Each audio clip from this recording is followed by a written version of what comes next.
نہیں دیکھیے میڈم ایسی کوئی بات نہیں ہے، یہ بیرون ملکوں میں بھی ایسے ہوتا ہے، جب کوئی چیز سامنے آتی ہے تو پھر ہی ہم نے کچھ کرنا ہے نا. ایسے تو یا اس کا نوٹس نہ لیں تو پھر ہم اس میں شامل ہیں، اگر ہم اس کا نوٹس لیتے ہیں تو پھر تو نہیں، پھر تو ہماری گورنمنٹ ٹھیک پیرائے پہ چل جائے گی. تو انٹرنیشنل ورلڈ میں ایسا ہوتا ہے، بڑے بڑے اسکینڈل پکڑے جاتے ہیں اور ان پہ کاروائی ہوتی.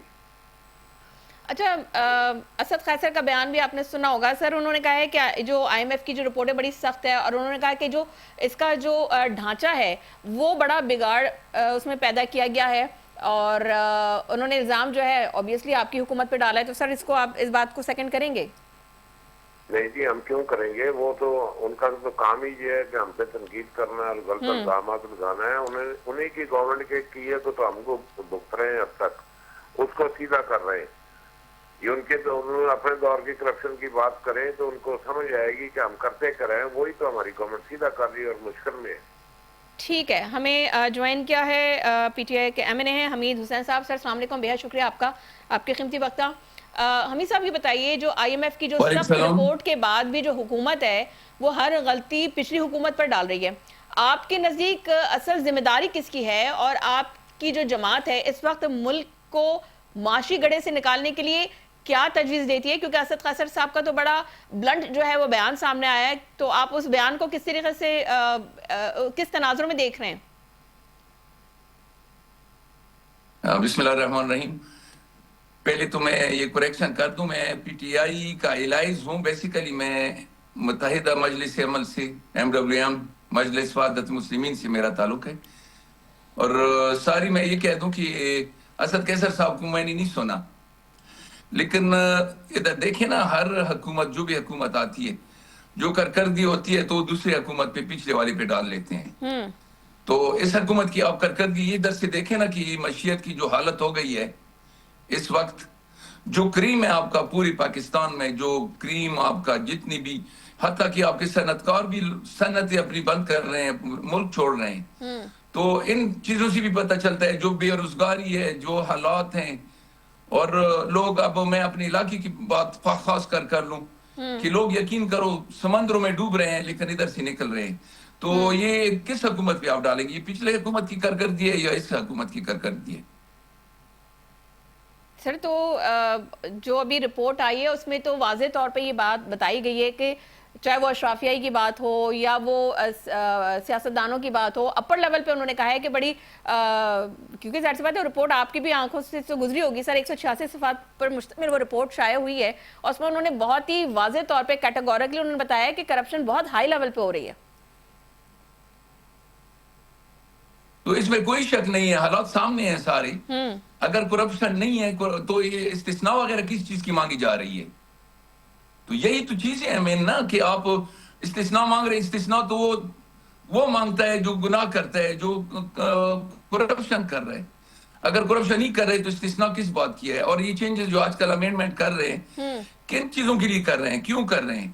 یہی تو مین چیزیں ہیں نا. آپ دیکھ لیں نا، مین مسئلہ یہی ہے کہ جو کرپشن کی ہے اس کو چھپانے کے لیے آگے سے امینڈمنٹ کر رہے ہیں اور آئین کا حلیہ بگاڑ رہے ہیں، صرف اس لیے کہ جو انہوں نے کرپشن کی ہے، جو انہوں نے کارنامے کی ہے، اس کو چھپانے کے لیے یہ آج کل سب کچھ ہو رہا ہے. اچھا، لیکن حمید صاحب پاک افغان جھڑپ کے بعد بھی جو تجارت کی بات کی جا رہی ہے، تو سر یہ اصول ہے یا ضد پکڑ لی آپ لوگوں نے؟ کیونکہ پاکستان تحریک انصاف جو ہے اس کی جو تازہ جو سرحدی جھڑپ ہوئی، گولہ باری ہوئی اور شدید تناؤ کے باوجود آپ اب بھی یہ موقف رکھتے ہیں آپ لوگ کہ افغانستان کے ساتھ جو ہے تجارت جاری رہنی چاہیے. تو سر سوال یہ ہے کہ کیا یہ موقف قومی سلامتی سے مطابقت رکھتا ہے یا آپ صرف معاشی ضرورت کو اولویت دے رہے ہیں؟ اصل چیز یہ دیکھا جائے نا کہ یہ صرف ابھی یہ تجارت یا جو ٹریڈ روٹ ہے ابھی بند کر رہے ہیں یا پہلے سے؟ یہ مسئلہ یہی ہے کہ آج کل کی بات نہیں ہے، یہ پہلے سے ہمارے ساتھ یہی وتیرہ رہا ہے، یہی حالات ہیں. ادھر بھی گاڑیاں سینکڑوں کے حساب سے، ہزاروں کے حساب سے کڑی رہتی ہیں، اس طرف سے بھی کڑی رہتی ہیں. یہ جڑپوں سے پہلے کی بھی یہ بات ہے، یہ جڑپوں کی بات نہیں ہے. تو اصل یہ چیز ہے نا کہ ہمارے علاقے، خاص کر میں مرج ایریاز کی بات کر لوں، ہمارا تو اسی ٹریڈ روٹ سے بہت سارے کاروبار وابستہ ہیں. لیکن اس کاروبار کو خراب کرنے کے لیے، لوگوں کو خراب کرنے کے لیے یہ اب طریقہ اپنایا جا رہا ہے کہ ٹریڈ روٹ کو بند رکھو. اور یہ جو ٹریڈ ہو رہا ہے وہ نہ ہو اور لوگ بھوکے مرتے رہے ہیں، اور اسی طرح جس طرح پہلے بھی روڈ بند کرتے رہے ہیں اور ابھی بھی روڈ بند ہے. تو اس میں یہ بتا دوں کہ اس میں سر صوبائی پہلے تو حکومت خیر کیا کرے. تجارت ہو رہی تھی، پہلے ظاہر سی بات ہے ادھر سے بھی افغانستان سے بھی لوگ آ رہے تھے، یہاں سے بھی لوگ جو ہے وہ ٹریڈ کر رہے تھے، لیکن اب ظاہر سی بات ہے جو ابھی حالیہ جو پاک افغان جھڑپ ہوئی اس کے بعد تھوڑی سختی زیادہ ہو گئی ہے. آپ سے میں جاننا چاہوں گی سردار صاحب کہ آپ یہ بتائیے کہ جو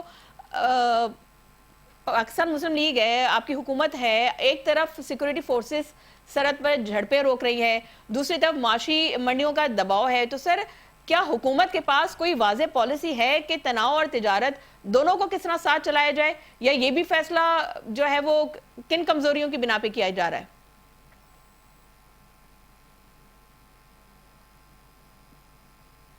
جی سردار منصف صاحب آپ موجود ہیں ہمارے ساتھ؟ جی جی جی جناب کیا کوشچن ہے آپ کو؟ سر میں آپ سے یہ پوچھنا چاہ رہی ہوں کہ ایک طرف سیکورٹی فورسز جو سرحد پہ جو جھڑپیں ہوئی ہیں، تو سر آپ کی حکومت بھی ہے، دوسری طرف جو ہے معاشی منڈیوں کا دباؤ بھی ہے، تو سر حکومت نے جو یہ فیصلہ کیا ہے اس کے پاس کوئی واضح پالیسی ہے کہ تناؤ اور تجارت دونوں کو جو ہے وہ کس طریقے سے ساتھ چلایا جا سکتا ہے، یا یہ بھی جو ہے آپ لوگ کی جو فیصلے کی کمزوری ہے کہ آپ لوگ فیصلہ نہیں کر پا رہے ہیں کہ کرنا کیا ہے؟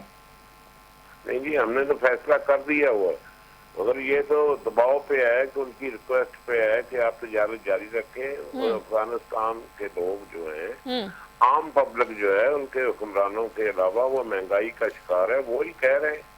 ہم تو نہیں کہہ رہے، ہم نے تو تجارت بند کر دی ہے، اس راستے بند کر دیے ہیں کہ اس سے دہشت گردی آتی ہے، ہمارے بے گناہ لوگوں کو مارا جاتا ہے، ہماری افواج کے نوجوانوں کو شہید کیا جاتا ہے، اس لیے ہم نے بند کیا. اگر وہ اس کی بھی یقین دہانی کرائیں گے تو ہم راستہ کھول دیں گے ان کے لیے. اچھا حمید حسین صاحب، یہ تو بات ہو گئی، اب تھوڑا سا اس ٹاپک پہ آ جاتے ہیں کہ عظمت بخاری صاحبہ نے کہا کہ جو جیل رولز ہیں اس کو فالو کرنا ہوگا، قانون یا انتقام، یہ کس طریقے سے آپ دیکھ رہے ہیں ان کے اس بیان کو؟ کیونکہ آپ کہتے ہیں کہ جیل میں آپ کی قیادت کے ساتھ ناانصافی ہو رہی ہے، تو سر کیا یہ واقعی قانون کا مسئلہ ہے یا سیاسی بیانیہ بنانے کے لیے ایک نیا محاذ ہے؟ کیونکہ انہوں نے تو پورے اعداد و شمار بتا دیے عظمت بخاری صاحبہ نے. اصل بات یہ ہے نا کہ ادھر یہ بھی دیکھا جائے نا کہ قانون کہاں تک قانون لاگو ہو رہی ہے. قانون بار بار کورٹس عدالت ہی آرڈرز دے رہے ہیں، اجازت دے رہے ہیں، اس کی باوجود نہیں چھوڑ رہے. تو اس کا مطلب یہ ہے کہ جنگل کا قانون ہو گیا نا، قانون تو ایمان ہی نہیں رہے. جب قانون آپ نہیں مانتے تو پھر لازمی بات ہے کہ تبھی تو لوگ ہاتھوں میں قانون لے لیتے ہیں. کیوں لیتے ہیں؟ اسی وجہ سے کہ جب قانون لاگو نہیں ہوتا، قانون کوئی نہیں مان رہا، تو پھر آگے سے ریئیکشن بھی ہوتا ہے نا. یہ اصل چیز، یہ سیاسی والی بات نہیں ہے. یہ لوگ یقین کرو، لوگ تنگ آ گئے ہیں کہ کہیں بھی آپ عدالت فیصلے دے دیتے ہیں لیکن آگے سے وہ ماننے والی نہیں ہے. وہ کہتے ہیں کہ نہیں جنگل کا قانون ہے، میں جو کہوں گا وہی ہوگا. دوسرا قانون، وہ یہی کہہ رہے ہیں کہ قانون ہم نہیں مانتے، وہ مان ہی نہیں رہے. تو اس میں پھر لوگ مجبور ہو جاتے ہیں. اچھا لیکن 420 انہوں نے کہا ہے، جو اعداد و شمار عظمت بخاری صاحبہ نے بتایا، انہوں نے کہا کہ 420 ملاقاتیں ہو چکی ہیں، اور جس میں سے ان کے اہل خانہ سے 189 ملاقاتیں ہو چکی ہیں اور 190 بھی ہو جائیں گی. تو حکومت پنجاب نے کسی ملاقات سے روکا نہیں ہے، لیکن آپ لوگ تو یہی شکوہ کرتے نظر آتے ہیں کہ جی ملاقات نہیں کرنے دی جا رہی. انہوں نے پوری لسٹ بتا دی، پورے اعداد و شمار بتا دیا آپ کو. نہیں، اس میں کوئی قانون میں یہ چیز ہے کہ آپ کی اتنی ملاقاتیں ہو جائیں اس کے بعد ملاقات ختم ہو جاتی ہے؟ قانون میں یہ کہیں نہیں لکھا نا کہ آپ مثلا 10 ملاقاتیں ہو گئی تو 11واں ملاقات نہیں ہوگی. اور دوسرا یہ کہ قانون میں کدھر لکھا ہوا ہے کہ ایک آدمی کو آپ حبس بجا میں رکھیں، اس طرح کسی کو ملنے نہ دیں، حتیٰ کہ فیملی بھی نہیں مل سکتی. نہیں تو انہوں نے تو بتایا نا کہ فیملی کو بھی ملاقات. اچھا لیکن بات سنیں حمید صاحب، بات یہ ہے کہ انہوں نے یہ کہا کہ جیل رولز کو فالو کرنا ہوگا، کسی مطلب جیل کے اندر کوئی سیاسی میٹنگ کی اجازت نہیں دیں گے. نہیں، اس میں دیکھیں نا وہ قیدی کس قسم کے قیدی ہیں یہ بھی دیکھ لیں. کون سے ایسے کرمینل کیسز کون سے ہیں اس کے؟ یہی بہانے بنا کے ایک کیس جب ختم ہو جاتے ہیں دوسرا کیس اس پہ ڈال دیا جاتا ہے. اور یہ جو بہانے بنائے جا رہے ہیں تو شخانے وغیرہ اس قسم کی، تو اگر مین ایک گڑی کی بات بتاتے ہیں تو اس دن آپ یہ بھی فگرز دیکھیں نا، جب پرسوں ترسوں اس میں آیا تھا، میڈیا پہ آیا تھا کہ ایک گاڑی اس کی ہے تو 85 گاڑیاں تو نواز شریف صاحب نے وہ بیچی ہیں، کتنی گاڑیاں دوسروں کے پاس ہیں، تو ایک گاڑی والا اندر بیٹھا ہے اور سینکڑوں گاڑیوں والے باہر پھر رہے ہیں. تو یہ کدھر کا قانون ہے؟ یہ کیا کر رہے ہیں کہ پھر کہتے ہیں ہم ملاقات ہونے دے رہے ہیں. ہر آئے دن لوگ جاتے ہیں، ایون کہ آپ کا دیکھیں چیف منسٹر جا رہا ہے، چیف منسٹر کو ملنے نہیں دیا جا رہا ادھر.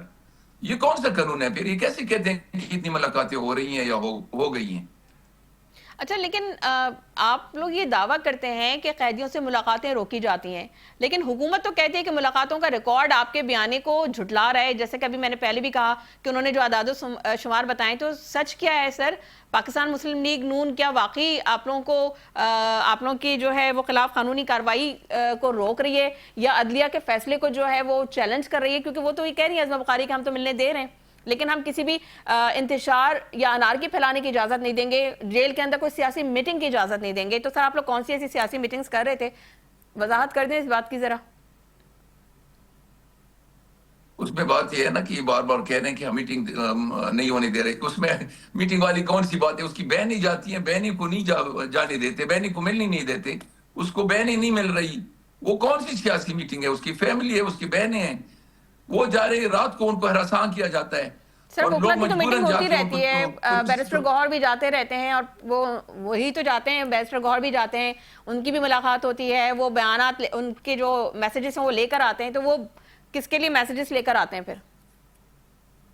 نہیں، اس میں یہی ہے نا کہ کس قانون کے تحت وہ میٹنگ نہیں کر سکتا. یہ بھی کوئی بات ہے نا.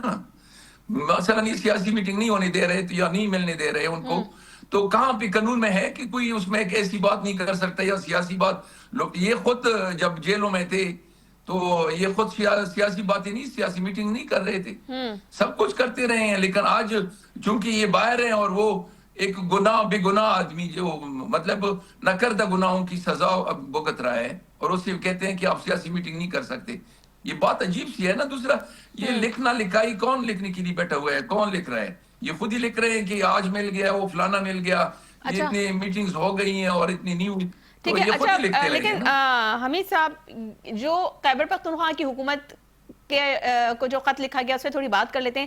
تو سر اس خط کے بعد جو وفاق کا جو جواب مزید تلخی لے آیا ہے، تو آپ سمجھتے ہیں کہ واقعی انتظامی اختلاف ہے یا مرکزی حکومت کا سیاسی دباؤ ہے؟ جی اس میں سمجھے نہیں صحیح ساری آپ کے کوئسچن. میں حمید حسین صاحب آپ سے مخاطب ہوں. سر آپ لوگ یہ کہہ رہے ہیں نا کہ خیبر پختونخوا کی حکومت کو جو خط لکھا تھا وزیر اعلیٰ KPK نے، تو سر وفاق کا جو جواب آیا وہ مزید ترقی کی طرف لے کے جا رہا ہے، یا آپ کو کیا لگ رہا ہے کہ یہ واقعی انتظامی اختلاف ہے یا مرکزی حکومت کا جو ہے وہ آپ لوگوں پر کوئی سیاسی دباؤ پیدا کرنے کی کوشش کی جا رہی ہے؟ نہیں، اس میں کوئی ایسی بات نہیں ہے. صوبائی حکومت جو ہماری ہے، صوبائی حکومت چاہتی یہی ہے کہ ہمارے تعلقات بھی صحیح ہو، اور ہمیں جو ہمارا حق ہے وہ اصل میں مین وہ جو لڑائی ہے NFC ایوارڈ وغیرہ کی لڑائیاں ہو رہی ہیں، تو اس میں وہ بار بار یہی کہہ رہے ہیں کہ ہمیں وضاحت ہو کہ ایک اگر ہم لکھتے ہیں یا ایک ہم ڈیمانڈ کر رہے ہیں، تو اگر وہ امپلیمنٹ نہیں ہو رہا یا اس کا صحیح امپلیمنٹیشن نہیں ہے، تو پھر اس کا کیا فائدہ کیا ہے؟ پھر اس کو یہی کہتے ہیں کہ سیاسی دباؤ بڑھا رہے ہیں. ٹھیک ہے، پوائنٹ تو سیاسی دباؤ والی ایسی بات نہیں ہے. اگر وہ ٹھیک ہے حمید صاحب، پوائنٹ ٹیکن. سردار صاحب آپ یہ بتائیے کہ وفاق نے کہا کہ قواعد سب کے لیے برابر ہیں، لیکن خط کے جواب نے جو ماحول ہے آپ کو نہیں لگتا کہ مزید خراب کیا؟ کیا مرکز سیاسی جو اس کو کہنا چاہیے جو ریلیکسیشن دینے کی بات ہے، تو سر اس میں ناکام ہو رہی ہے؟ جی سردار صاحب موجود ہیں آپ ہمارے ساتھ؟ جی جی جی سر بتائیے گا کہ سر جو خط لکھا گیا مریم نواز صاحبہ کو، تو اس کا جواب انہوں نے نہیں دیا، لیکن انہوں نے کہا کہ جی اس کا جو جواب آیا ہے ازما بخاری کی جانب سے وہ بڑا تلخ ہے. تو سر آپ کو نہیں لگتا کہ یہ مزید جو ہے تلخیاں پیدا کر رہا ہے، اور مطلب آپ اس کو سیاسی ریلیکسیشن جو ہے دینے کو ترجیح آپ لوگ نہیں دے رہے ہیں؟ جی میری گزارش سنیں، یہ خط تو انہوں نے لکھ دیا، ازما بخاری صاحب نے بھی جواب دے دیا. انہوں نے کیا غلط دیا ہے؟ ابھی تک وفاقی گورنمنٹ سے ملک کے ساتھ، ملک کے فیور میں کون سی ہماری یہ خیبر پختونخوا کی حکومت جو PTI کی یہ چل رہی ہے، کسی ایک پوائنٹ پہ بتا دیں. جو جیل کو انہوں نے بنایا ہوا ہے کہ اسے ہر وقت وہ سیاسی میٹنگز، وہ بانی سے بات کرنی ہے، پھر انہوں نے باہر بات کرنی ہے. تو یہ تو پوری حکومت چلا رہے ہیں کہ سزا یافتہ قیدی جو ہے وہ اس سے ہدایات نہیں لی جا سکتی ہیں اگر اب قانون کو سمجھے تو سر اہل خانہ کو تو ملنے دیا جا سکتا ہے، تو ان کی بہنوں کو بھی ملنے نہیں دیا جا رہا؟ ملتے ہی ہیں جی، انہیں اہل خانہ تو ان کے ساتھ ہیں جیل میں. تو نہیں سر، ان کی بہنوں کی بات ہو رہی ہے، ان کی ہمشیرہ کی بات ہو رہی ہے. جی انہیں ضرور ملنا چاہیے، انہیں موقع بھی دیا جاتا ہے. اب روز ہی ملنے پہنچ جائیں تو رولز ہیں جیل خانہ جات کے، اس کے مطابق ہی ملنے دیا جا سکتا ہے. ٹھیک ہے ٹھیک ہے. اچھا آپ یہ بتائیے کہ حمید صاحب آپ سے مخاطب ہوں، آپ ہر مسئلے کو جو ہے آپ لوگ سیاسی انتقام قرار دیتے ہیں سر، لیکن کیا آپ سمجھتے ہیں کہ آپ کی جماعت جو ہے ملک کی ترجیحات کو سیاست سے اوپر رکھنے کے لیے جو ہے ہمیشہ تیار بھی رہتی ہے؟ مین بات اصل میں یہ ہے نا کہ آپ دیکھ لیں جو ایم این ایز آئے ہیں، جو یہ میں کہتا ہوں سلیکٹڈ لوگ ہیں، سلیکٹڈ فارم 47 کی جتنے لوگ آئے ہیں، تو اس میں آپ دیکھیں نا پی ٹی آئی والے اور کیا کریں. پی ٹی آئی والے تو یہی کہہ رہے ہیں کہ ہمارا مینڈیٹ پہلے کیوں چھڑایا گیا. مینڈیٹ چھڑایا گیا اور اس کے ساتھ یہ ہے کہ اب جیسے آپ پارلیمنٹ ہاؤس میں دیکھیں وہ بالکل ایک طرفہ کروائیاں ہوتی ہیں. ہم یقین کرو بار بار ہم یا پارلیمانی لیڈرز ہیں یا ہمارا اپوزیشن لیڈر تھا، ابھی تو فی الحال اپوزیشن لیڈر کی ابھی یہ آرڈرز بھی نہیں کر رہے، تو اس میں سارا یقین کرو آپ کو اندازہ ہو جائے گا کہ پارلیمنٹ ہاؤس میں بالکل پارلیمانی کام ہو ہی نہیں رہا، یک طرفہ کروائیاں ساری. ابھی دیکھو ہم نے 75 ایم این ایز نے سائن کیا اپوزیشن لیڈر کے لیے، لیکن اس کے باوجود اس کے آرڈرز نہیں ہو رہے. تو یہ کون سا قانون ہے، کس طرح یہ چلا رہے ہیں؟ اچھا سردار منصف صاحب آپ یہ بتائیے کہ سر آپ لوگ بار بار کہتے ہیں کہ حالات نازک ہیں، تو سر کیا حکومت خود غیر ضروری سیاسی ٹکراؤ کم کرنے کے لیے کوئی بامعنی اقدام اٹھائے گی؟ جی ہم تو بالکل تیار ہیں، مگر ان کی شرائط کیا ہیں کہ قیدی کو رہا کر دو، وہ عدالتوں کا معاملہ ہے، وہ ہمارا تو معاملہ ہی نہیں ہے. ایگزیکٹلی اسے رہا کریں یا نہ کریں اس میں ہم کیسے مداخلت کر سکتے ہیں. اس کے علاوہ ان کا کوئی مطالبہ ہے ہی نہیں. ہے ان کا مطالبہ بتا دیں. نہ وہ صوبہ سرحد میں عوام کی فلاح کے لیے کام کرنے کے لیے تیار ہیں، نہ وہ دہشت گردی کے خلاف بولنے کو تیار ہیں.